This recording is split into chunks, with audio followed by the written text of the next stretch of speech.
30 Folgen. 24 Angler. 4 Gruppen. Was für ein Fight. 3 Zielfische. Ein unglaublicher Zuschauerpreis und ein Pokal. Der YouTube Predator Cup 2021 wird präsentiert von Finnwal, LMAB und Hecht und Barsch.de. Hallo liebe YPC-Zuschauer und herzlich willkommen zur 4. und entscheidenden Folge der Gruppe A. Es liegen 1,5 schwierige Angeltage hinter den 6 Anglern und Anglerinnen und folgendermaßen sieht die Ausgangslage für das große Finale aus. Toon van Ham liegt aktuell auf Platz 1. Er fing am ersten Tag 4 Hechte in mitunter sehr beachtlichen Größen und konnte am zweiten Tag mit 2 kleineren Zandern nachlegen. Da er bisher jedoch am Barsch gescheitert ist, kann er noch keine Fullcard vorweisen. Jan Pusch liegt momentan auf dem 2. Platz. Er übernachtete als Tagessieger mit 4 Zandern und einem Barsch in der Wertung, doch die Hechte bringen ihn heute bisher zur Verzweiflung. Gleich 3 Aussteiger musste er verschmerzen. Ein Hecht befand sich sogar bereits im Kescher, bevor er doch noch entwischen konnte. Umgekehrt lief es für Herbert Ziereis. Ohne Fisch am ersten Tag konnte er am Vormittag des 2. Tages richtig aufdrehen und sich bis auf Platz 3 vorkämpfen. Ihm fehlt momentan nur ein Zander zur Fullcard. In Lauerstellung auf Platz 4 liegt Veit Wilde. Der Magdeburger haderte zwar mit seinem Fangergebnis, doch spätestens mit dem letzten Hecht glaubt auch er wieder an seine Chance. Ihm fehlt noch ein Zander und eine beliebige Fischart zur vollen Karte. Sein Vorteil ist es, dass er erst deutlich später begonnen hat als die anderen 5. Nach 2 Zandern am Vortag erlebte Henrik Haag einen Vormittag zum Vergessen. Erst ließ ihn seine Lieblingsfischart, der Barsch, anders als im Training, komplett im Stich. Dann biss ihm ein Hecht sein Finesse-Rig ab und bescherte ihm 20 Minuspunkte. Er braucht Hechte und Barsche zum Weiterkommen. Auch Jasmin Spingel-Petersen konnte ihre guten Fangergebnisse aus dem Training im Wettkampf bisher noch nicht wirklich zeigen. Ein schöner Hecht kam aus dem Wasser, doch von Zander und Barsch bislang keine Spur.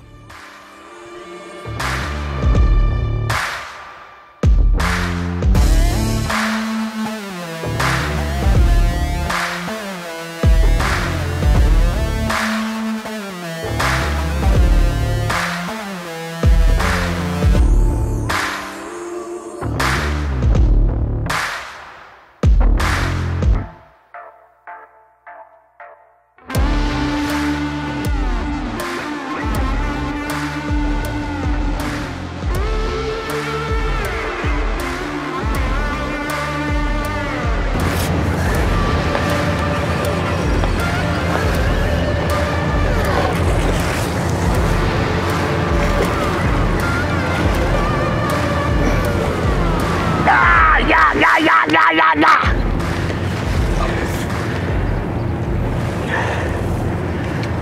Puh. Jetzt haben wir gedacht, jetzt führen einmal richtig aggressiv den Gummifisch und lassen so richtig hinaus. Und genau das hat er wollen.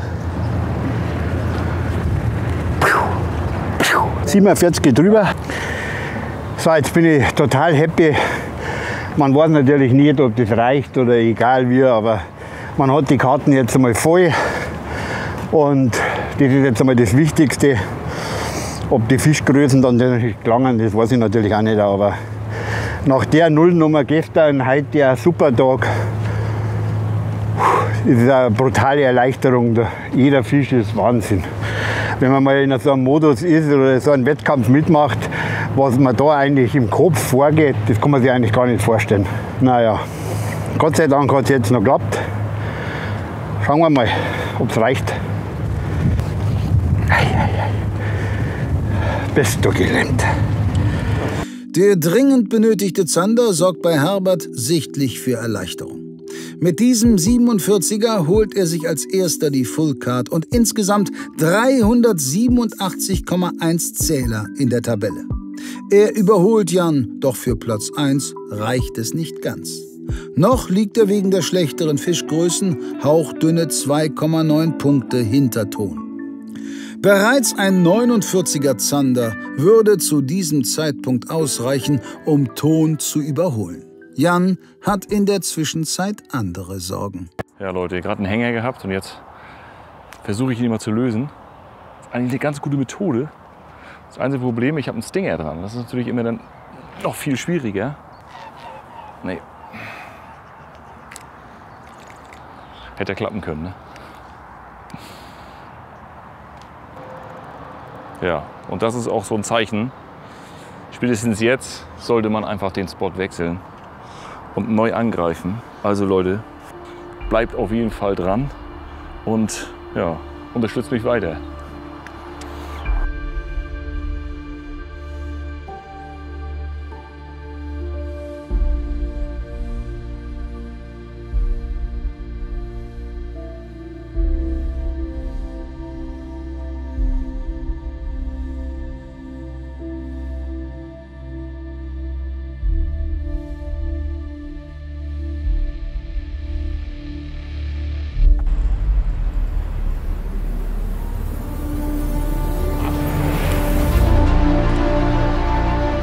Barsch, definitiv. Ja, ja, ganz klein ist der nicht.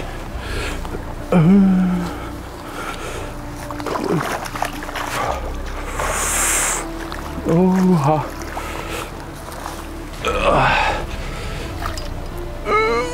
Yes. Sind noch mal ein paar Pünktchen. Guck mal. Ah, immerhin. Wie Ton und Jan hat auch Veit nun 5 Fische in der Wertung. Er liegt nun keine 20 Punkte mehr hinter Jan, der noch auf dem rettenden 3. Platz platziert ist. Doch langsam wird die Luft dünn für den Schweriner. Er braucht ziemlich sicher mindestens einen Hecht zum Weiterkommen. So, sind wieder ein paar Pünktchen. Ist natürlich schade, weil ich will ja noch auf Zander fischen. Allzu lange Zeit habe ich hier nicht mehr, weil dann muss ich schon noch an meine Zanderstelle, den Zander brauche ich ja noch. Das ist dann eben meistens so. Jetzt gerade wenn so eine Beißphase ist, muss man weg. Also ich mache mal noch 10 Minuten, dann müssen wir aber wirklich abhauen danach. Vielleicht geht da noch was, wer weiß. Das Fakt ist auf jeden Fall eines, dass die Chatterbait-Nummer hier besser funktioniert als das Crankbait-Fischen. Mit dem Chatterbait kann man sie da offensichtlich auch jetzt um die Mittagszeit mal den ein oder anderen Räuber wach rütteln.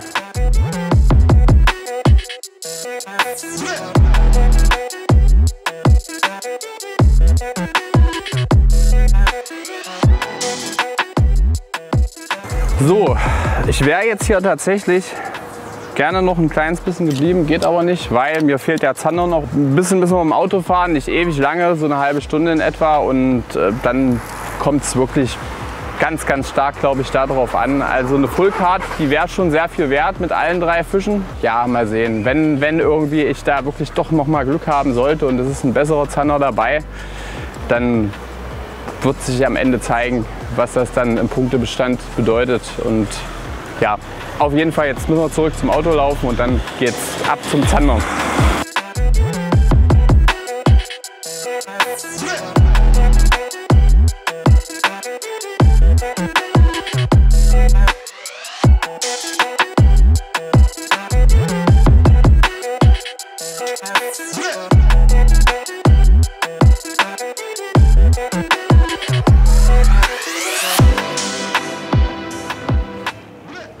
We'll be casting where the pond is picking up the course when it's going that side to the other side of the river. Then we have a bit of time to cast at that spot, because sometimes the perch likes to be in full current, because baitfish get disturbed there and they can hunt it down pretty easily. So I saw like one small perch, but that's all the action we got for perch, which is not really a problem because it's the second spot and we have a few to go. They have to be somewhere, so I'm going to move a little bit and we'll see what happens.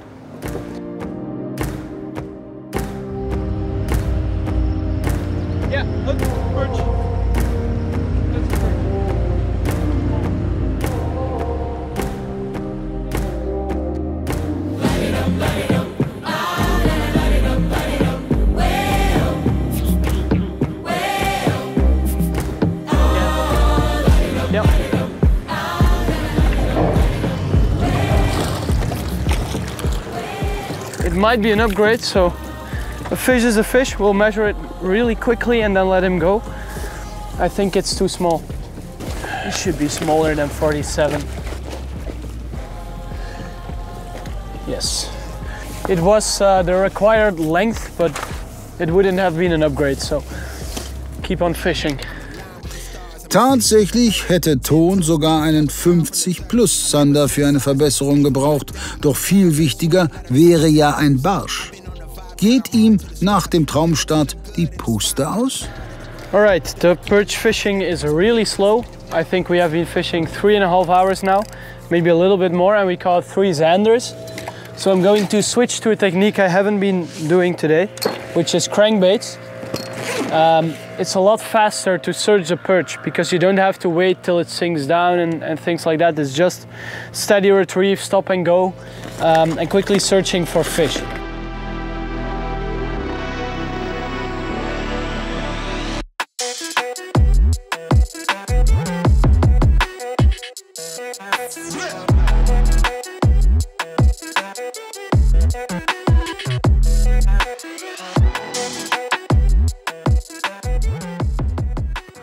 Ja Leute, Spotwechsel schon wieder und derzeit noch kein Hecht ans Band bekommen wieder. Heute Morgen ging es gleich richtig gut los. 3 Hechte, die dran gehabt, einen sogar im Kescher. Könnt ihr euch das vorstellen? Der Spot hat bis jetzt auch nichts gebracht, nicht mal ein Biss, gar nichts, kein Anfasser, gar nichts. Es kann natürlich sein, dass wir jetzt einfach eine schlechte Phase haben, dass heute Morgen die Fische aktiv waren und jetzt gar nichts mehr kommt. Man muss die Fische schon sacken, also sonst, das ist, im Wettkampf wird das gnadenlos bestraft. Aber wir werden jetzt noch mal zurück zum Spot fahren, also noch mal, da vielleicht haben sich die Fische beruhigt, vielleicht beißen sie noch mal. Der eine war ja nur ganz kurz am Haken dran. Einfach hoffen, also hoffen, dass da irgendwie noch ein bisschen mehr Aktivität ist. Jetzt kommt auch ein bisschen Wind auf, also das ist eigentlich ganz gut. Zum Hechtangeln immer Wind ist immer eine Macht, ist ein Trumpf. Sollte man bei Wind beißen die Hechte, sagt man. Und deshalb werden wir jetzt dorthin. Also bleibt dran, es wird spannend und drücken wir die Daumen. So, jetzt Zeit des Fisch. Komm.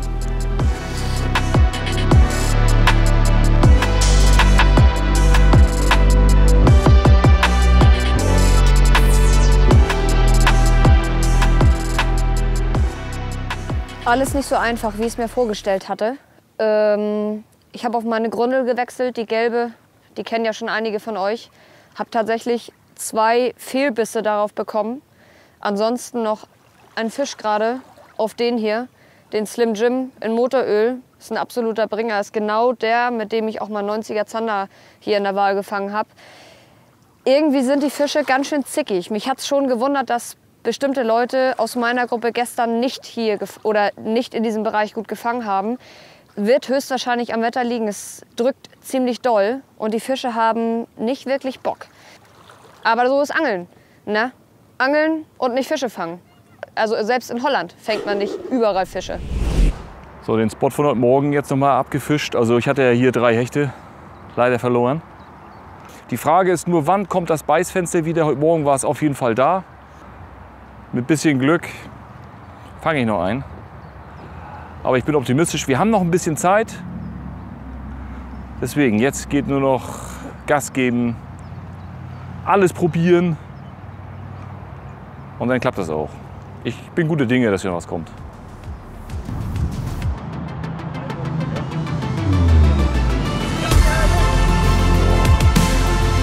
Voll hier vorne! Jetzt brauche ich meinen Kescher.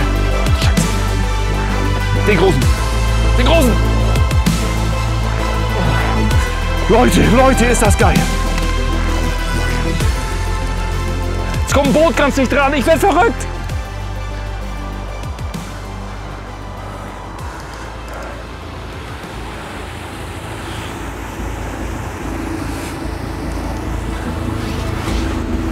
Oh! Ich weiß nicht, ob ich hier überhaupt ankomme.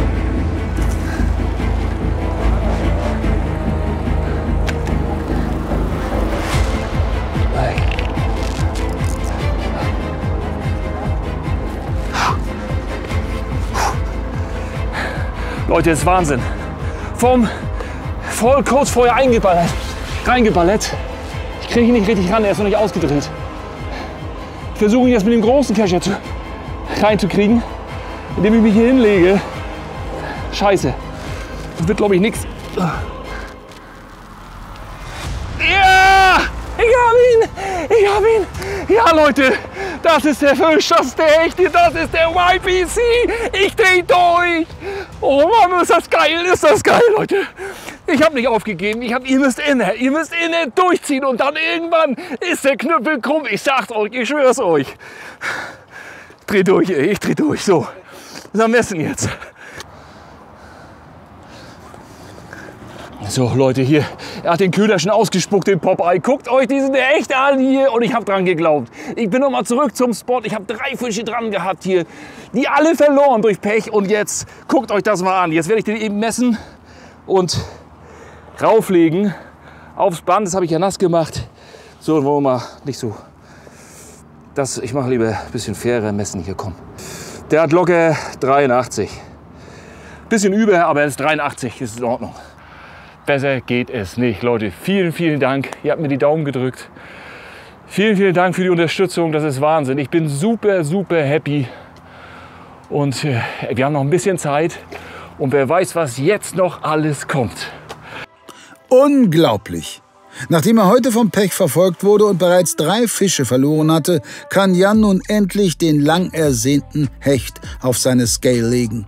Nach Betrachten des eingereichten Fangfotos hat er nach YPC-Regeln 84 cm und bringt ihn richtig nach vorne. Um genau zu sein, führt er zu diesem Zeitpunkt mit 414,5 Punkten die Tabelle an. Kann noch einer der Kontrahenten Jan am Sieg hindern? Jasmin lässt sich jedenfalls nicht entmutigen und hat noch ein paar Ideen, um an Fisch zu kommen. Da ich hier jetzt an der zweiten Buhne wieder Fehlbisse hatte, wirklich ganz, ganz vorsichtige Bisse, die gehen nur ganz kurz einmal auf den Schwanz drauf und lassen wieder los, montiere ich jetzt etwas, dass sie wirklich schwerelos einsaugen können. Statt eines 14 Gramm Kopfes nehme ich jetzt ein 7 Gramm Tungsten Cheburashka in Gelb. Gelb läuft hier. Habe ja von auf Motoröl gewechselt, deswegen auch eine Motoröltube.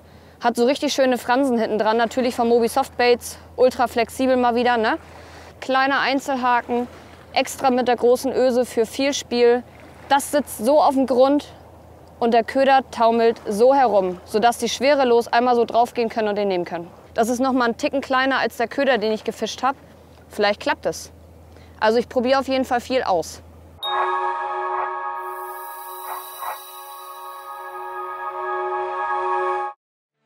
Du möchtest mit einem YPC-Angler an deiner Seite in einem Fan-Turnier fischen und mit etwas Glück ein unglaubliches Angelboot gewinnen? Hier erstmal der wahnsinnige Preis. Das Finnwal 510 Rangy SC lässt für Wettkampfangler und ambitionierte Hobbyangler keine Wünsche offen. Das über 5 Meter lange Aluminiumboot mit Konsolensteuerung, verlängertem Castingdeck, Cabrio-Verdeck sowie abschließbaren Routen und Staufächern überzeugt selbst bei Windstärke 5 noch mit herausragenden Fahreigenschaften. Der Mercury F60 Verbrennungsmotor bringt das Rangy selbst bei einer 4-Personen-Besetzung noch auf 60 km/h Spitzengeschwindigkeit und auch die Elektronik kann sich wirklich sehen lassen. Ein Minn Kota Riptide Terrover 55 BT iPilot als Bugmotor manövrieren den Angler punktgenau zum Fisch. Zum Finden dieser Fische dient ein Humminbird Helix 10 Chirp Mega SI Plus. Komplettiert wird das Gesamtpaket mit einem pulverbeschichteten Pega Finnwal V-Liner mit 6 Metern Rahmenlänge und kommt damit auf einen sagenhaften Gesamtwert von 42.700 €. Zu Jahresbeginn werden 4 Fans mit der Unterstützung von jeweils einem YPC-Angler um diesen unglaublichen Zuschauerpreis im YPC-Fanturnier fischen. Wie du an einen der 4 Plätze kommst, erfährst du in der Videobeschreibung. Wer Interesse an einer Probefahrt mit diesem Modell oder einem anderen Finnwal-Boot hat, kann sich übrigens gerne bei unserem Hauptsponsor Alpha Mobile Marine melden.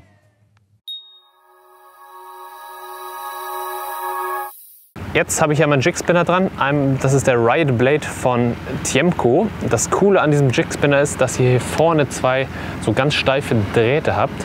Und zwar die dienen nämlich dazu, als wenn ihr den über Steine oder so kurbelt, dass der Köder sich halt hochschiebt und ihr halt nicht so viele Hänger habt. Also sprich, er schiebt sich so hoch und die Haken sind gar nicht im Hängerbereich.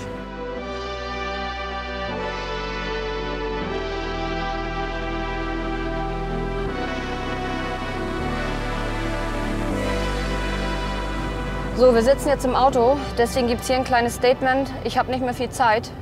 Ich werde jetzt einen kompletten Gewässerwechsel vornehmen. Der Luftdruck ist nicht doll verändert, es geht aber einfach gar nichts. Ich kenne die Strecke nicht, wo wir jetzt hinfahren, überhaupt nicht. Ich weiß nur, dass in diesem Gewässer gute Barsche und auch Zander gefangen werden. Das ist jetzt ganz hoch gepokert. Entweder klappt es oder nicht. Aber ob ich nun hier nichts fange oder an einem neuen Gewässer nichts fange, ist wahrscheinlich jetzt auch scheißegal.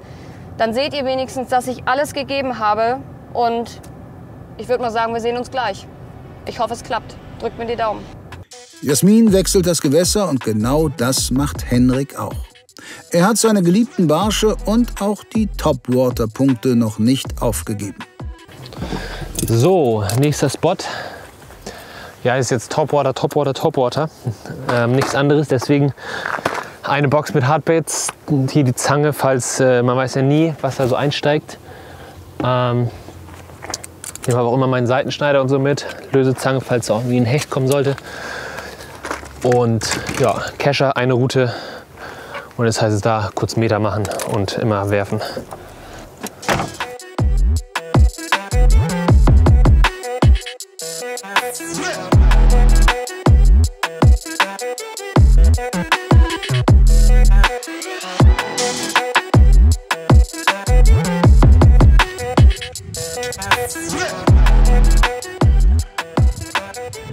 Endlich ein Fisch auf Topwater. Doch Henrik reagiert verhalten. Was ist da los? Scheiße. Das ist auf jeden Fall kein Fisch, der zählt. Fuck, ist ein Aaland, ey.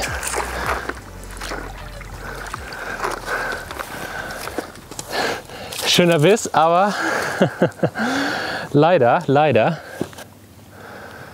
Ja, ein schöner Aaland. Trotzdem geiler Biss, trotzdem schon auch ein schöner Fisch. Bringt zwar keine Punkte, aber naja. Ich sag mal, einen Barsch hätte ich in der Größe lieber genommen. Das wären schon ein paar Punkte gewesen, aber.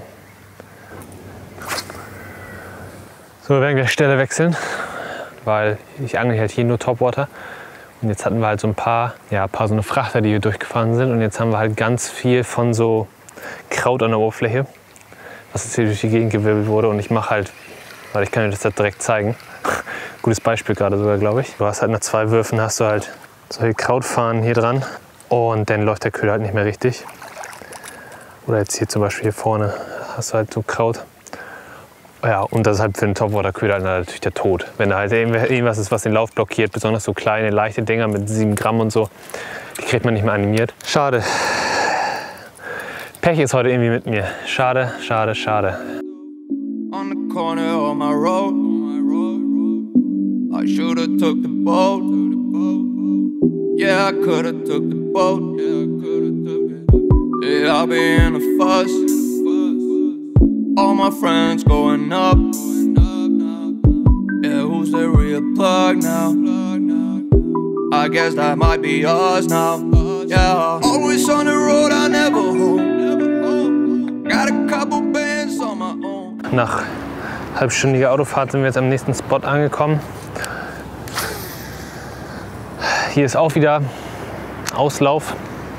Sprich, wir haben hier krass strömendes Wasser. Jetzt hier vor meinen Füßen ist jetzt ganz viel Kraut. Das geht die ganze Bahn jetzt so lang. Und ja, hier hatten wir im Training Hechte und Barsche vor allem.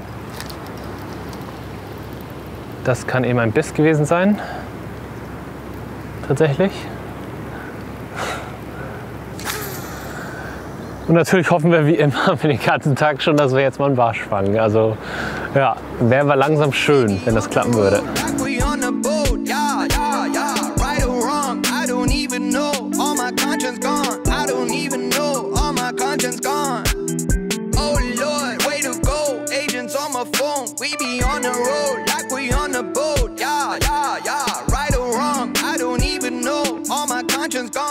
Ja, soll wohl Zander sein im YPC für mich, schätze ich. Der hat den aber auch richtig weg. Jo, ich hatte eben gerade einen schönen 53er Zander. Leider ist der Kameramann ausgerutscht, weil wir hier an so einer blöden schrägen angeln. Und deswegen war hier sehr viel Tumult. Genau, wir haben den Fisch schnell gemessen, kurz gefilmt. Deswegen, ihr werdet wahrscheinlich eine Szene sehen, wie ich den Fisch halte, aber ohne Ton. Ja, kam auf Chatterbait, auf den Tiny Kaischen, wie gestern auch. Also scheint irgendwie mein Zanderlauf zu sein mit dem Köder. Ja, jetzt gehen wir gleich wieder runter und gehen vom Neuen weiter. Kein Krieg ohne Verluste. Doch Spaß beiseite. Der Kameramann berappelt sich nach dem Sturz schnell wieder und auch der Ton funktioniert wieder. Es kann für Henrik und seinen filmenden Schatten also in den Endspurt gehen. Mit dem dritten Zander pirscht er sich an Veit heran und erhält sich seine Chance aufs Weiterkommen. Jedoch braucht er dafür mindestens eine zweite Fischart.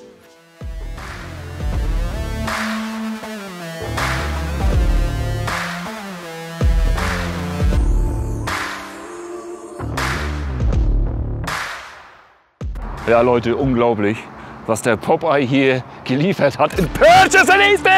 Ich bin verrückt, du! Volles Pfund, das gibt's doch nicht, du! Jetzt muss ich auch Bremse aufmachen, Bremse aufmachen, Bremse aufmachen. Der nächste Hecht. Und geht runter. Leute, das ist doch krank, was der Popeye hier liefert. Das ist Leute, den Köder. Besorgt euch den Köder, ich sag euch das. Ich habe so ein Vertrauen, ihr seht das hier. Was ist das geil? Was ist das geil? So. Und die sind kampfstark. So, und jetzt werde ich hier mit ihm. Oh, geht der in der Bremse. Geht der in die Bremse. Da ist die Kante, ich muss aufpassen. Ich muss ein bisschen aufmachen. Lass ihn laufen. Laufen lassen, ganz wichtig. Wenn ein Schiff kommt, muss ich drücken. Dann ob der Top vorn kam auch bei einem Schiff. Das gibt's nicht, das ist ja abartig. Jetzt will er hoch, jetzt muss ich ihn kurz runterdrücken, dass er nicht aus dem Wasser springt, weil das ist ganz gefährlich. Manchmal springen sie aufs Vorfach. Da muss man auch mal die Rute ins Wasser halten. Und ich fische die SP1, die ist so geil, die Rute. Das sollte eigentlich klappen. Scheiße, noch ein größerer. Noch ein größerer Hecht.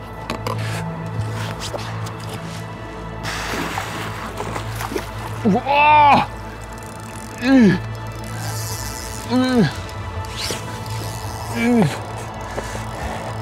Ich muss den großen Kescher nehmen und der andere ist mir zu klein. Da habe ich heute schon Fisch verloren. Ruhig, lass ihn. Immer ruhig. Unglaublich kampfstark. Unglaublich. Guckt euch das mal an. Jetzt kommt ein Boot, jetzt muss ich aufpassen.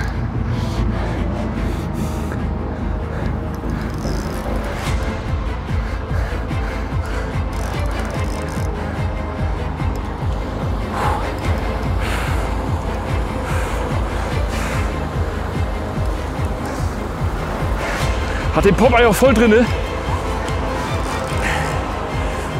Oh. Zieht gegen.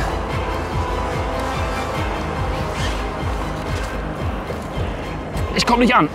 Er ist noch größer. Ja! Ich habe ihn! Leute! Schnell rein. Ja! Da ist er! Hier!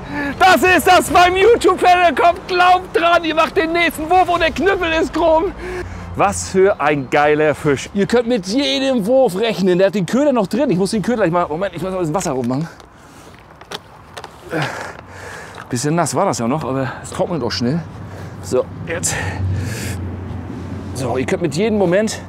Der hat eine kleine Fehlstellung hier. Guck mal. Seht ihr das? Der hat eine Fehlstellung.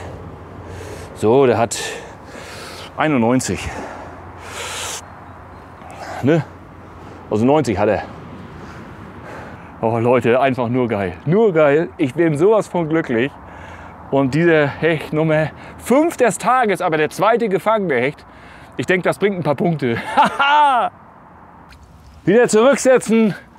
Ist das herrlich. Oh, ich bin sowas von glücklich. Was für eine wahnsinnige Hecht-Action bei Jan. Nur wenige Würfe nach dem letzten Fisch kann Jan erneut einen sogar noch größeren Hecht landen. Der Esox bringt 91 cm auf die Scale, ersetzt einen 46er Zander vom Vortag und das bedeutet kurz vor Ende des Tages eine Verbesserung auf 445,7 Punkte, womit sich Jan an der Spitze absetzen kann. Veit ist mittlerweile an seiner Zanderstelle angelangt. Also ich muss ja sagen, schön ist, dass ich jetzt wieder auf meinen Lieblingsfisch angeln kann. Ich brauche überhaupt jetzt erstmal einen Zander, das ist ganz, ganz entscheidend. Ansonsten ist mir vollkommen klar, da bin ich raus aus dem YPC. Ich glaube, die Chancen stehen ganz gut. Wir sind hier auf einer kleinen Buhne, noch eine schöne Außenkurve hier. Das Wasser strömt hier dran vorbei, verwirbelt sich. Es sind zwar viele kleinere Zettis hier, aber auch immer die Chance, hier einen richtig guten Fisch zu fangen. Da hoffe ich natürlich so ein bisschen drauf, dass der heute kommt. Wir werden hier den Spot machen, ungefähr so eine Stunde. Und danach werden wir noch an eine andere Stelle fahren. Und da kommt es jetzt ganz, ganz stark darauf an, dass das hier was wird. Aber ich bin wirklich zuversichtlich, dass hier ein bisschen was geht.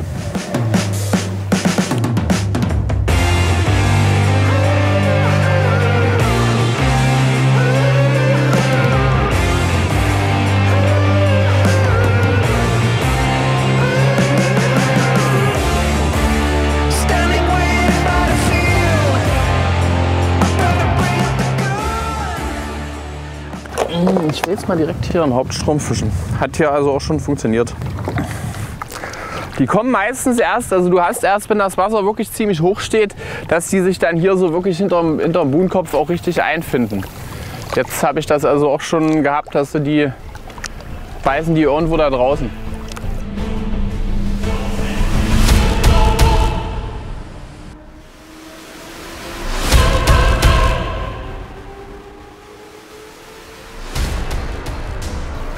Nee, der hängt fest. Das gibt's doch gar nicht. Weiß nicht, ob der jetzt noch dran ist oder ob er schon ab ist. Aber hängt hier irgendwo. Ich hab raus. Gut. Ist noch dran. Und es ist ein Zander, der auch maßig ist. Nicht groß, aber na komm los. Schnell. Ey, da uns hier noch abgeht. Ja, der Plan ist schon mal ein bisschen aufgegangen. Müsste noch ein größerer kommen, klar, aber heute habe ich mal nicht zu viel versprochen hier. Sehr, sehr gut. Happy bin ich jetzt, also auf jeden Fall eine Full Card. Und mal schauen. Ich denke, wie gesagt, die Größe könnte noch ausbaufähig sein. Vor allen Dingen, wir fahren noch an einen anderen Spot, da ist die Chance besonders gut da drauf. Aber das ist jetzt erstmal, es ging schnell, ein paar Minuten bloß geangelt. Fisch gefangen, sehr geil.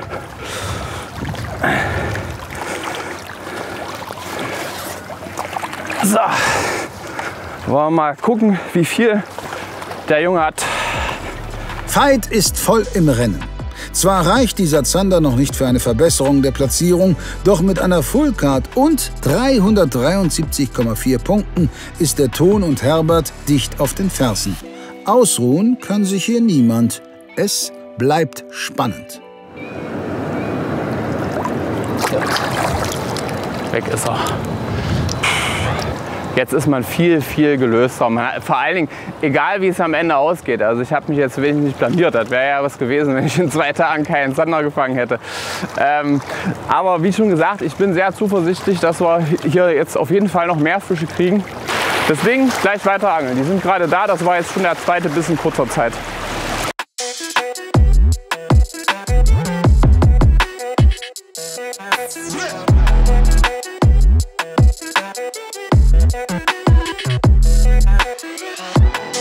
So, zurück im Auto. Jetzt geht die Hektik los. Und zwar, wir fahren jetzt zu einem super kleinen Spot. Den habe ich nur zufällig, da bin ich vorbeigefahren. Habe aber gesagt, komm, ich schmeiß da mal kurz. Habe da irgendwie nur kleine Barsche, lass es vielleicht so 25 cm gewesen sein. Und gefangen. Da will ich jetzt 2, 3 Fische vielleicht versuchen zu fangen, damit ich wenigstens ein paar Barsche auf der Karte habe. Wenn nach 10 Würfen aber nichts geht, fahren wir direkt durch, machen nochmal risky 50 Minuten Fahrt zum ersten Hafen, wo wir waren, auf dem Steg, weil da sind wirklich die großen Fische und haben dort circa noch eine halbe Stunde zu fischen und machen wirklich all in. Gambeln, gambeln, gambeln. Warte, Carsten geradeaus, deswegen ihr seht gerade, ist ein bisschen Hektik. Und wir werden sehen, ob es funktioniert.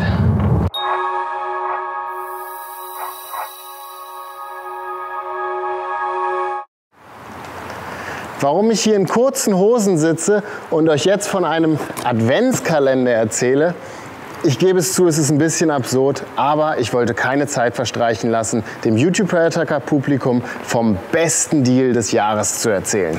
Ihr findet in diesem Kalender 24 exklusive Produkte von 11 Top-Marken. Exklusiv bedeutet, hier sind keine Restbestände aus irgendwelchen Lagern zu finden, sondern eigens produzierte Produkte nur für diesen Kalender. Exklusive Farben, exklusive Zusammenstellung, also wirklich was ganz, ganz Besonderes. Darüber hinaus gibt es wieder 24 Möglichkeiten für einen Hauptgewinn. Wir haben nämlich wieder an jedem Tag ein goldenes Ticket versteckt. Ihr könnt zum Beispiel einen Angeltag mit Dustin Schöne gewinnen, ein Guiding mit Enrico Di Ventura oder einen Topwater-Kurs mit Mark Ptaschowski, nur um ein paar Beispiele zu nennen. Und wer mit Exklusivität, Top-Marken und goldenen Tickets nichts anfangen kann, für den haben wir jetzt noch ein letztes schlagkräftiges Argument, nämlich den unglaublichen Preisvorteil. Wir haben hier einen Warenwert von ungefähr 175 € im Kalender verpackt und kaufen könnt ihr den Kalender für 99,95 € plus Versand. Der Kalender ist bereits seit einer Weile vorbestellbar. Es haben auch schon sehr, sehr viele diesen Kalender vorbestellt. Daher, wer einen möchte, guckt bitte unten in die Videobeschreibung, klickt auf den Link, kann seinen vorbestellen und supportet damit natürlich auch wieder den YouTube Predator Cup.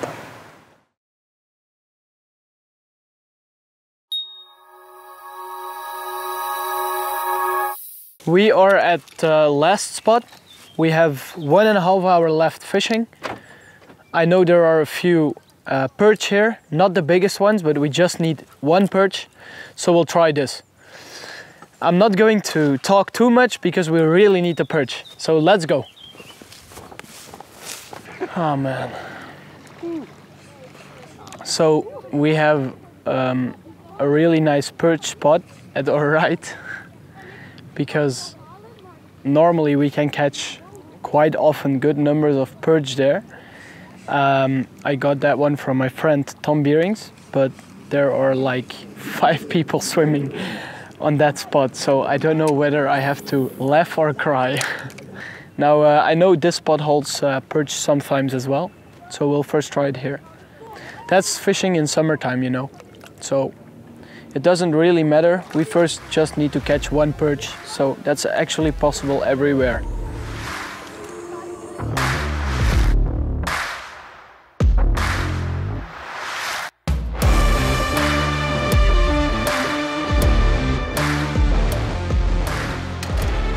That's a big fish. No, that's a pike, right? Yeah.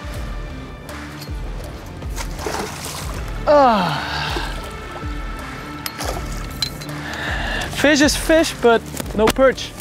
So let's measure it quick. I think it's smaller, then we'll just put it right back. Yeah, it's smaller. Just release it quickly.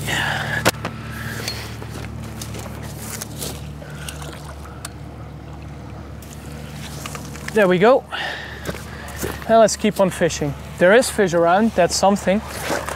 But these guys, they hunt away the perch, of course. So I don't know whether it's a good or a bad sign. He crushed the jig as well.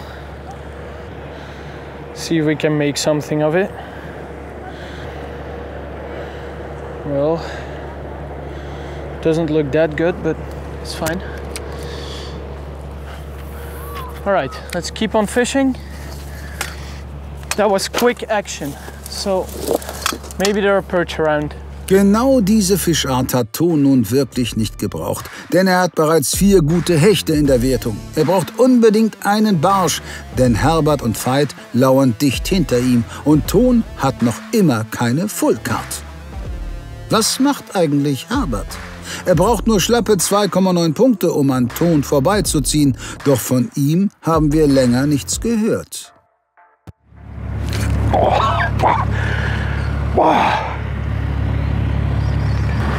Ganz aggressiv wollen die das. Brutal. Brutal wild.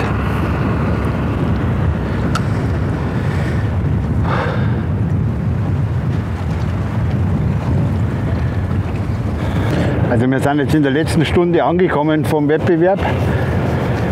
Ich versuche natürlich weiterhin nur einen größeren Zander zu fangen oder vielleicht nur einen größeren Barsch. Das ist mein Plan. Ich habe aber leider vorhin schon insgesamt 3 Vielbisse jetzt hintereinander. Also von den Vielbisse her darf es jetzt eigentlich einmal reichen. Und das Wasser hat jetzt angefangen zum Strömen. Das geht jetzt wieder in eine andere Richtung. Erst ist das so reingegangen, jetzt kommt es anders raus. Ob das jetzt gut ist oder schlecht, kann ich gar nicht sagen, weil ich fische ja nicht so oft da. Aber vielleicht gibt es ja eine Veränderung, weil jetzt die letzte Stunde war ja nicht mehr so viel los. Und ich habe jetzt einmal größere Köder am Start, weil ich brauche ja eigentlich nur einen großen.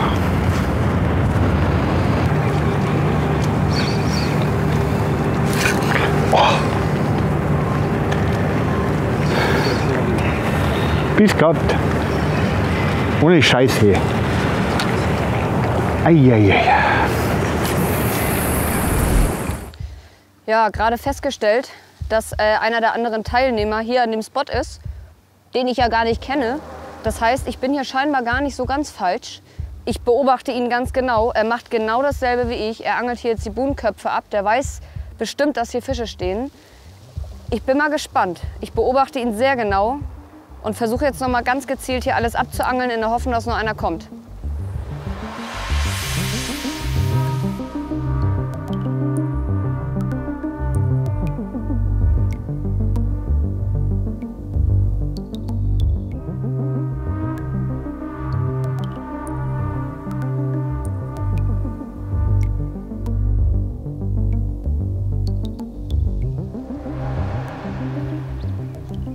Mich würde interessieren, ob der was gefangen hat, ne? Ja. Farbe, die auch immer geht. Jasmine is standing right in front of me at the other crib. We quickly ran to this one because I know it's quite of a nice crib. I see she's fishing for perch as well, so maybe she is struggling as well for catching a perch. It could be because I've been trying really hard and she's on the same body of water, so maybe it's just difficult for everyone right now, but we'll see. I'll try and catch a fish this side. If I catch a perch now, that will be 3 times as funny. Oh, they have a fish. There's a fish caught. Ein Barsch. Ich habe echt einen Barsch gefangen gerade. Okay. Oh, mein Kescher. Euch alle. Habe ich gar nicht mit gerechnet, dass hier jetzt ein Fisch kommt. Kann es sein, dass ich bis hier den Grund sehe? Ich habe gerade festgestellt, dass das Wasser doch echt klar ist. Das war mir gar nicht so klar im wahrsten Sinne des Wortes. Habe gerade auch einen kleinen Barsch kurz drauf gehabt. Trotz dessen werde ich jetzt einmal die Farbe wechseln. Ich habe in der Vergangenheit auf so schwarz-rot, Motorölrot echt gute Fische gefangen. Werde hier sowas Kleines nehmen, 7,5 cm, irgendwie so Motoröl, schwarz-rot, mit einem 10 Gramm Jigkopf.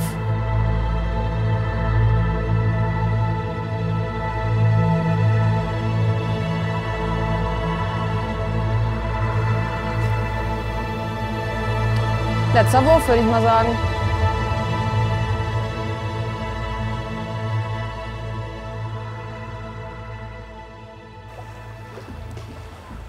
Ja, was soll ich sagen? Leider habe ich mich nicht zurückgemeldet mit Fisch. Das war verdammt harter Tobak hier die letzten 2 Tage.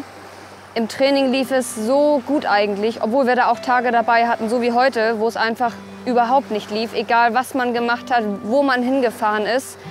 Da sieht man mal wieder, ich habe es ja schon zweimal erwähnt, selbst in Holland muss man sich die Fische zu bestimmten Bedingungen oder eigentlich sowieso immer auch hart erarbeiten. Und wenn die das Maul dicht haben, beißt auch hier nichts. Die springen einem nicht einfach in den Kescher.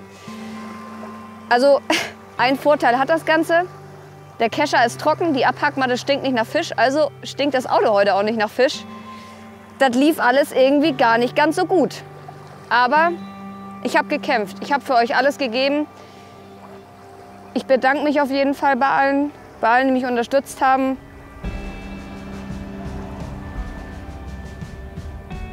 Ja, ich musste jetzt mal ganz kurz zur Seite. Es war echt hart. Ich wollte hier auch niemanden enttäuschen, aber es waren halt einfach echt heftige Bedingungen. Ich will ja auch kein Mitleid erregen in irgendeiner Form, aber es war ein ganz hartes Training. Der Druck, der hier gerade abfällt, ist echt brachial. Das könnt ihr auch gerne mal sehen, was man hier alles so durchmacht. Ich denke, das ist einfach nur authentisch, wenn man mal ein paar Tränen auch vor der Kamera verliert. Ich habe echt alles gegeben. Ich bedanke mich bei Moby Softbaits. Ich bedanke mich bei allen, die mich hier unterstützt haben. Vor allem bei Janne, der hier die ganze Zeit tatkräftig an meiner Seite gestanden hat. Bei Benedikt Götzfried für die Topwater-Köder. Bei Christian Wienecke, der mich hier auch immer unterstützt hat, mit allem drum und dran. Ich hoffe, dass ich jetzt auch niemanden vergessen habe. Ich weiß eigentlich gar nicht mehr, was ich sagen soll. Ihr habt das echt cool gemacht, Hecht und Barsch. Für diese Bedingungen hier könnt ihr auch nichts. Trotz dieser ganzen Gesamtsituation mit Corona ist das alles echt verdammt gut abgelaufen hier. Und ja, es ist wie es ist. Ich kann es jetzt nicht mehr ändern. Man steckt da nicht drin. Und ich glaube, wir werden uns jetzt mal ins Auto setzen und einen Kaffee trinken. Und dann geht's mal zurück. Und dann bin ich mal ganz gespannt, was die anderen heute noch so gefangen haben. We tried, but this is the last cast. The time is over. No perch for me, unfortunately. I tried from 10 to 4 to catch a perch on my best spots. Now it is, and that means it's time. So lines out, and so this was it for me. Thanks for watching. I hope I will be able to go through the next round. I had great fun, and we'll see you when they discuss it with the other participants.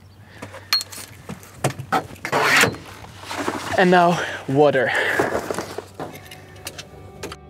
Jasmin und Ton sind durch. Jasmin ist sicher ausgeschieden, Ton ist aktuell Zweiter, kann jedoch von Herbert und Veit eingeholt werden. Herbert braucht nur einen kleinen Zander, um sich an Ton vorbeizuschieben. Gelingt ihm das bei einem seiner letzten Würfe?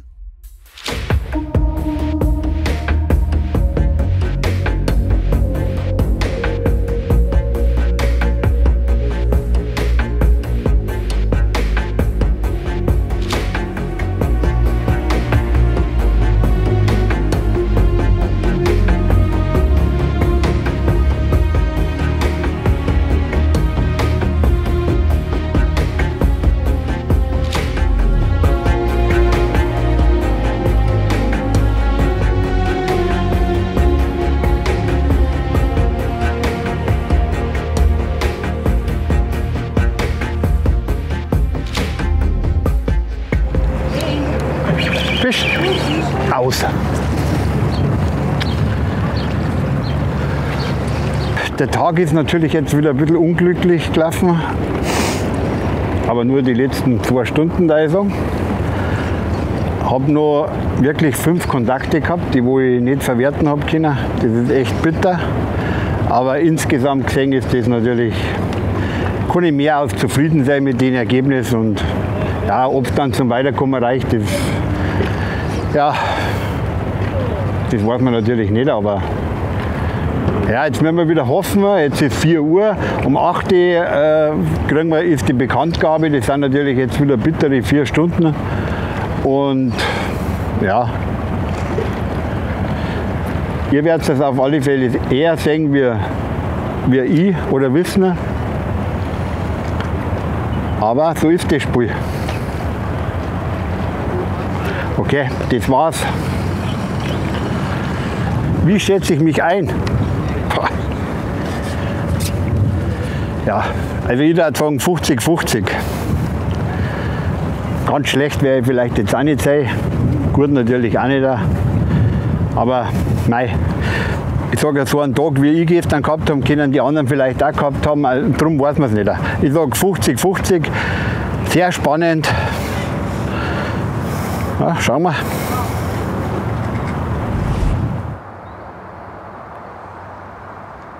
Ja Leute, mein letzter Wurf.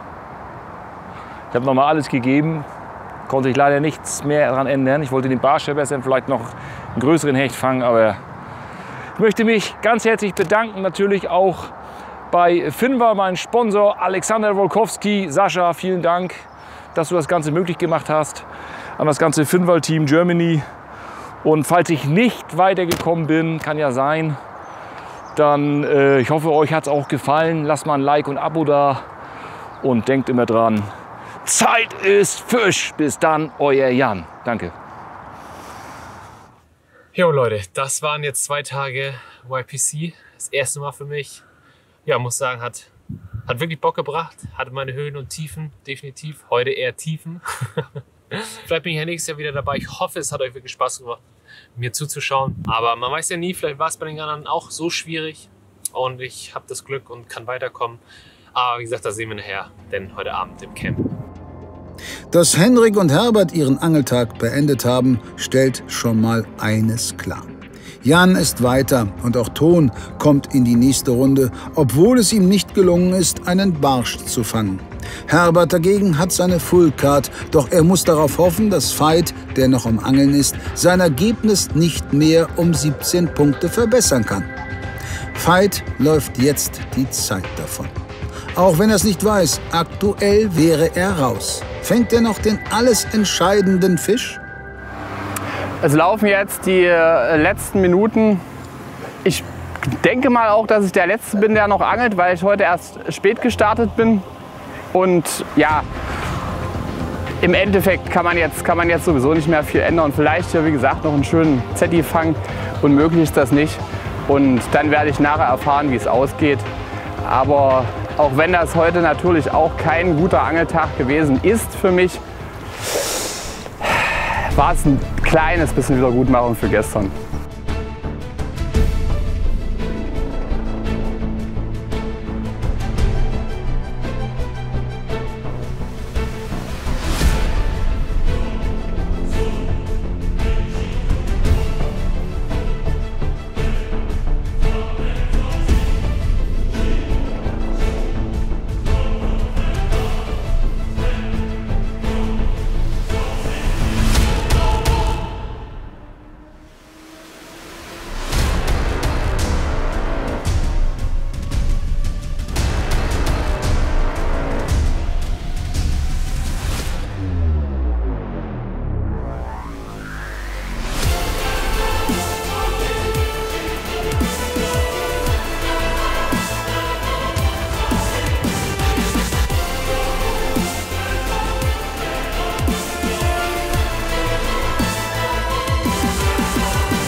Jawohl, sehr schön.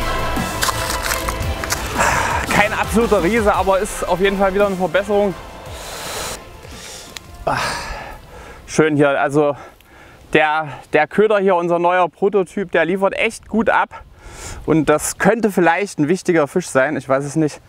Werden wir sehen, mal schauen. Wie gesagt, hier 57. Du weißt es nicht, wir aber. Das war ein verdammt wichtiger Fisch, nämlich der Fisch zur Zwischenrunde.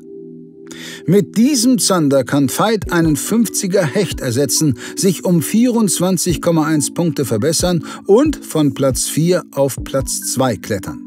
Der Leidtragende ist Herbert Ziereis, der trotz eines Angeltages mit vielen Fischen aus den Qualifikationsrängen herausrutscht und den undankbaren 4. Platz belegt. Zeit für die Bekanntgabe der Ergebnisse.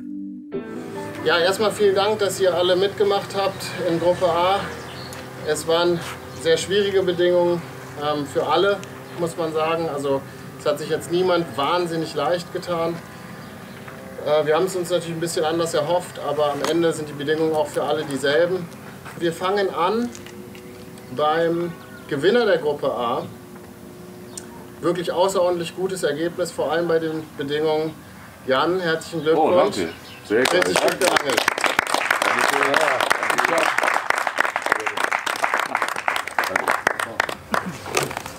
Ja, ich mach's kurz. 3. Platz. Herzlichen Glückwunsch, Ton van Ham.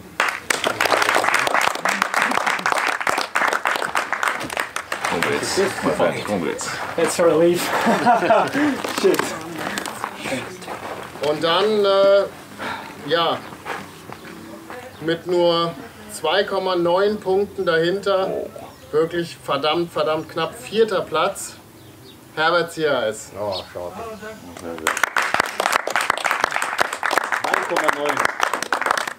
Ja, und dann einer der Favoriten für mich, ehrlich gesagt, auf den Titel. Hätte mich auch gewundert, wenn er nicht weitergekommen wäre. Nochmal umgedreht, Veit, du bist Zweiter geworden. Echt? Krass, sehr geil. Das hätte ich nicht gedacht. Also bin ich beeindruckt. Dankeschön. Danke. Das war's. Nach 2 wirklich schwierigen Angeltagen ziehen Jan und Ton als Erst- und Drittplatzierte in die Gruppe 1 der Zwischenrunde ein. Veit qualifiziert sich als Zweitplatzierter für die Gruppe 2. Herbert fehlen nur 2,9 Punkte zum Weiterkommen. Für ihn ist das Ergebnis natürlich besonders hart. Hendrik und Jasmin konnten ihre Trainingsleistungen nicht gut genug in den Wettkampf übertragen und scheiden daher ebenfalls aus. In der kommenden Woche startet die bärenstark besetzte Gruppe B mit Vizemeister Mark Patschowski, Adrian Prus und Dirk Ostrowski aus Deutschland. Simon Thorenbeek und Henry Fiss aus den Niederlanden sowie Sylvain Legendre aus Frankreich. Um diese spannende Gruppe unter keinen Umständen zu verpassen, solltet ihr unbedingt unseren Kanal abonniert und die Benachrichtigungsglocke aktiviert haben. Außerdem freuen wir uns natürlich über Likes, Kommentare und Support im Onlineshop. Ciao!